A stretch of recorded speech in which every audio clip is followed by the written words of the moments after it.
Don't bother, I'm not singing. I'm talking. I am a soldier's daughter. I was born, the child of an Austrian army officer. My father was a lieutenant at that time.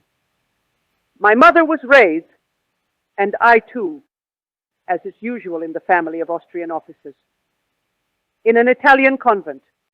She was most highly educated, my mother, and the education she had then no longer exists. She spoke beautifully Italian, French, German, Dutch, and even Latin, and had the most wonderful contralto voice you can imagine. You see, she was raised in Italy, and in Italy, they all sing. They sing everywhere, all those operatic arias, in the streets, as they go. It is a funny thing, but every Italian has a voice and sings naturally. And my mother was one of those. I was born on the 15th of June, 1861, in Lieben, Prague. My mother's name was Charlotte Goldman. My father's name was Hans Rösler. When I was 3 years old, I already sang. I sang what my mother sang. I never was in a theater until I was 14, but I acted just the same. It was in Graz, when I began to study singing, that I want to tell you about now, a word in memory of the people who were so kind and fed me in the days when I was always hungry. I must tell you of a wonderful thing that happened there when the great opera singer, Materna, heard my voice. This, too, was in Graz.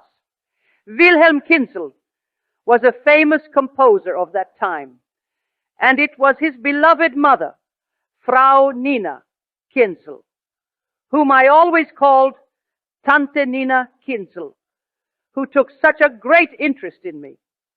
She was a remarkable woman.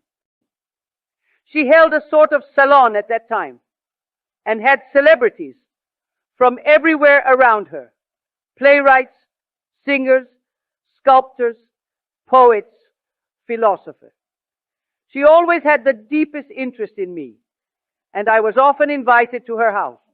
Of course, I had no nice clothes, so I kept in the background and just listened. Labat, the tenor, came with Materna from the Imperial Opera in Vienna.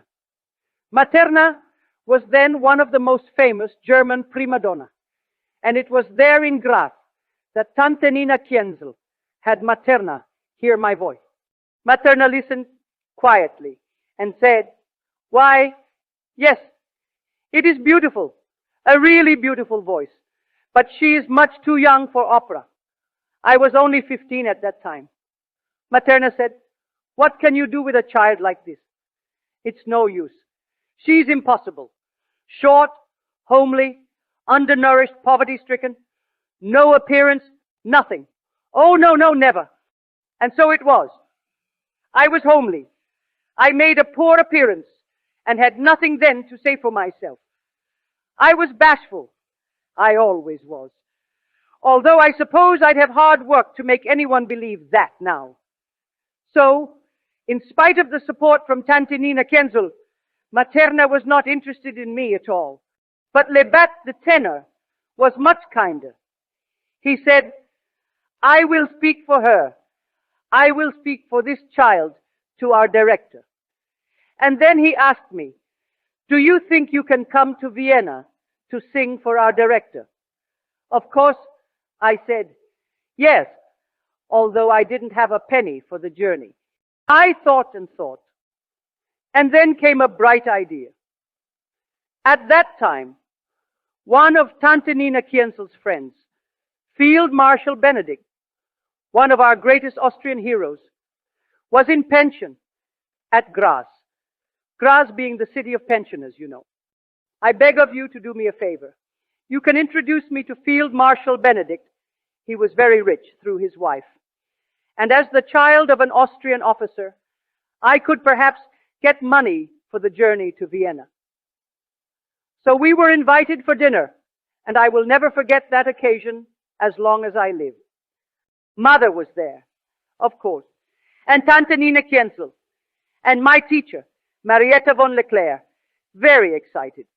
Well, I sang, and the outcome of it all was, he gave me 50 gulden. God love him. And that is how I first went to Vienna. Yes, I went to Vienna, to the director, and sang. I sang the drinking song from Lucrezia Borgia, the Brindisi, they generally called it, which made me famous in the United States long years after, though at that time I didn't know anything about the United States. Didn't know even that there was such a place. Well, I had a good success, but that wasn't enough.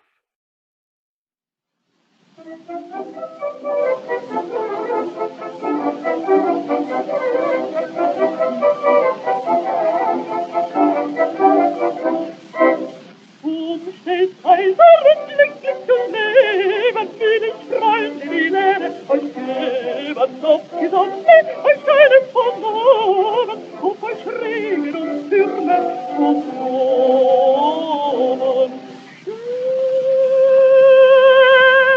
Schärfe, trinket, verbannet die Sorgen, nur die Gegenwart über wieder.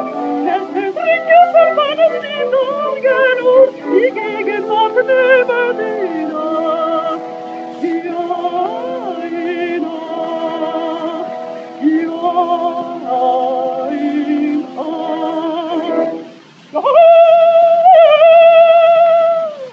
Singt und küsst und denkt nicht am Morgen, dann auch heute die Freude und Schlaf. The director, Zauner was his name, listened to me patiently, and then turned to Labatt and said, shrugging his shoulders, well, what do you want? What's all the fuss? Look at her, mein Gott, with such a face and such poverty, nothing. What do you want? What do you expect? Gott in Himmel. And then to me, he says, no, no, my dear child, waving his hands. Go home, quick, and ask your kind friends who helped you to come to Vienna to buy you instead a sewing machine and learn to be a good dressmaker maybe, or something like that. But a singer, an opera singer, ach no,